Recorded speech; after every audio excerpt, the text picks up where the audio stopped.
Gotta get home. Gotta poop. I gotta poop. Beep beep. Beep beep. I gotta poop. Ah!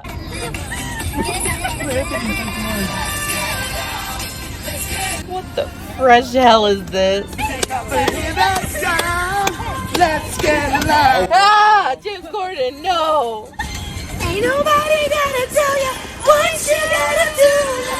The hell with this. Yeah! I gotta poop. Hello, and welcome to another episode of Get Real. Episode 16, I'm Miss Pengrino, and yes, I am by myself. The reason I am by myself for this episode is because we are reviewing the movie Cinderella. We are reviewing the newest one, starring Camila Cabello. And first off, let me say, I was actually not gonna watch it when it first came out. I like the one starring Brandy. That was my favorite Cinderella, minus the cartoon, because obviously nostalgia purposes for that one. But the one starring Brandy was my absolute favorite, and I was like, oh man, they can't top this. This was good. Like, you know, I mean, they had Whoopi in it, and they had Whitney Houston in it. Like, so how could you top it? Well, I do have to say I don't know if they topped it, but they came really close, and I really did enjoy it. Disclaimer to it, if you do not like musicals, don't watch it, because you're probably not going to like it. You're probably not going to enjoy it. But this is a new take on Cinderella. You know, normally what we think of as Cinderella is, oh, this poor girl, she's an orphan, she's treated like shit. She gets her fairy godmother, godmother lets her go to the ball, where she meets this prince, they live happily ever after. Whoop-de-whoop-de-doo. And not to say that the Ella, you know, because her real name is not Cinderella, her name is Ella. She's called Cinderella because of her evil stepsisters and stepmother and her cinder dust on her face. But again, besides the point. So Ella in this one does still get treated like shit, and she does have a fairy godmother, and she does make it to the ball. However, that is not her dream. That is not necessarily what she wants to do. And so we're going to talk about that. So the whole point of this Cinderella, this story of Ella, is a story of a girl becoming a strong, independent woman. Yes, she finds love along the way. However, that is not what she was aiming to find. So in this one, Ella is, you know, she dreams of being a dressmaker. And in her time period, you can't do that.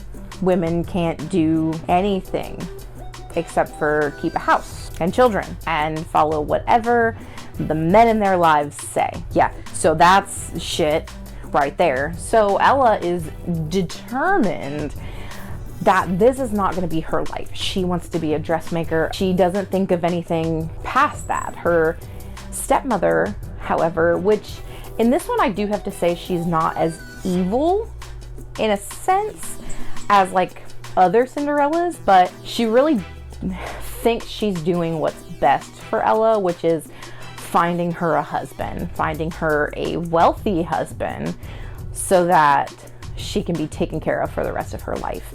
Because for her, that's what she was taught. That's what she knew, and that's what women were supposed to do. You know, and her stepsisters also not like super mean.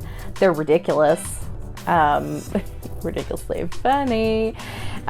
Everybody's actually pretty funny in this. It's a pretty awesome musical. There are a lot of newer songs, hip-hop songs, so some older songs, but they create them in new ways. Music-wise, it's actually pretty good. Ella is determined, okay? She wants to be this dressmaker. She has like designs everywhere, so one day she goes to the marketplace and she tries to sell this dress that she made. So she goes out there and she literally just kind of starts offering it up, like, hey, who wants to go to this ball in this lovely, amazing dress that I made. It's, you know, it's for sale, so come get it.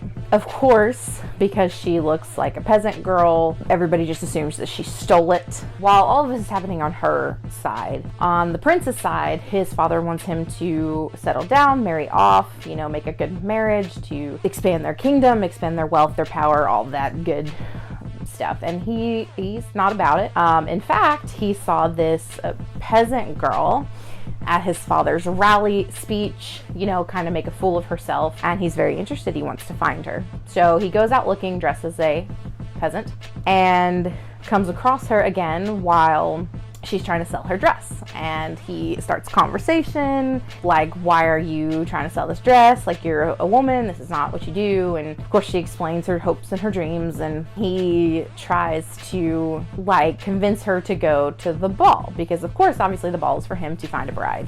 We all know that story. Not about it, probably not gonna go, it's just not my thing. But like, you should go because ... And he starts thinking really hard, because there are people who will look at your dresses, and I know some people, and I can hook you up, I can help you make connections.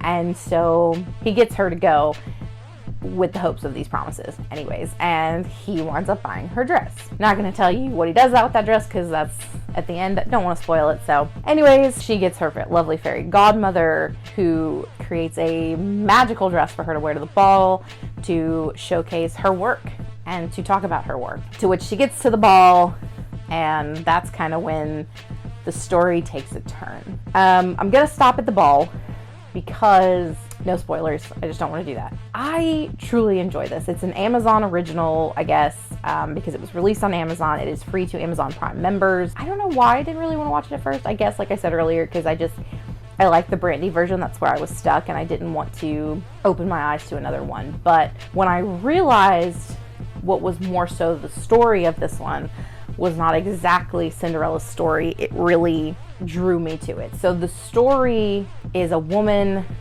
becoming a woman, becoming an independent woman, showing what women can do, and like making a name for herself. And I think that's really important nowadays. You know, same old, every princess story we see: find love, get married, have babies, find love, get married, have babies, so on and so forth. And that's not a realistic dream for nowadays. That's not I mean, some people have that dream, and that's fine if that's what you want, but for most people, most women, that's not really what we want anymore. We want to do more than that. We want to be capable of more. We want to be told we're more. We want to show that we're more. And so this version is fantastic for doing so. It's attractive to a younger crowd. I mean, hell, it's attractive to an older crowd too, but it really gets a message across to young girls that you can do what you want. You can be what you want. You can still find a man, but that man does not dictate who and what you do. And so I absolutely love it for that purpose. Again, you have to like musicals if you want to be able to sit through it. So the younger crowd, I would say most younger crowds probably could sit through it, because I think most girls, maybe even some young boys, excuse me, maybe even some young boys, no judgment, but they like the music. It's hip, it's dancey, it's catchy, it draws you in. And so I think it's a really good message. It has great actors in it, it's great singers in it. The actors and singers both were fantastic in this. They did well with what they had. I really enjoyed it. They really made me feel like I was back in that time.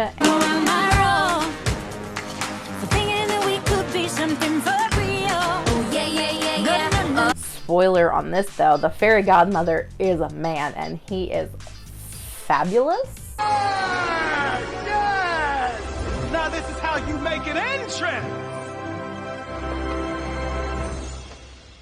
Allow me to introduce myself. I am your fabulous godmother. And I wouldn't have it any other way.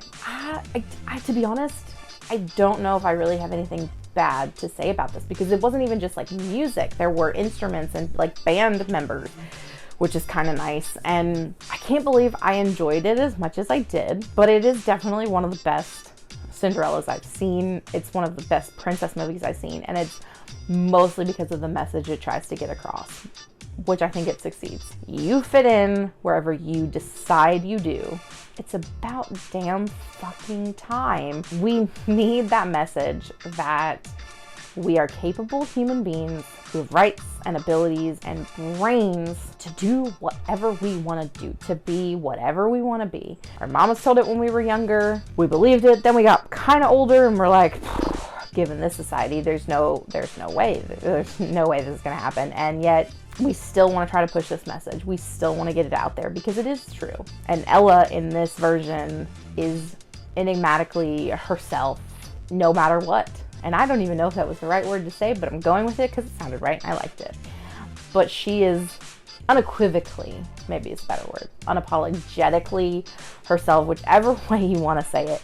She is her. She likes being her. She loves being her. And she will do whatever she needs to do. Recommendations? Yeah, absolutely. If you have Prime, watch it. If you don't have Prime, see if one of your friends does. You could steal their numbers for a little bit just to watch it because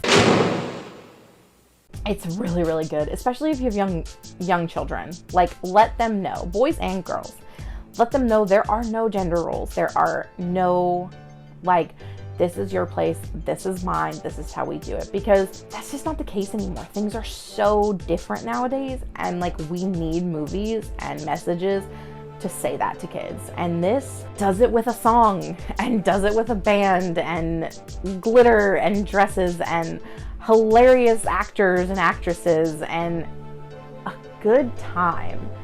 So, unfortunately, no, Hot Toddy did not watch this one with me. He is not the biggest on musicals.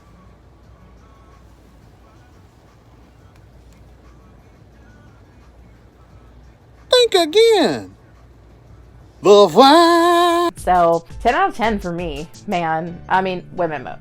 9 out of 10 because the Brandy version of Cinderella is a 10 out of 10 because that is and always will be my absolute favorite. Don't question me. You can have your favorite. That's mine. Bitch, are you for real? But that's going to do it. I'm going to wrap it up here. Make sure you click the little bell, subscribe so you know when we post more videos. Click that like button. Let me know if you liked the video. Check out the About section on our YouTube page for some merch. Also, check that section for some links to our podcast, the Smokin' Hot Podcast. New episodes every Thursday. And we've been having a lot of fun with those. So yeah, keep looking, keep watching for more. And, you know, maybe these next few episodes to be put out will be a little bit Halloween-y, a little spooky. I don't know. We'll see. But anyways, okay. Bye. Bitch, are you for real?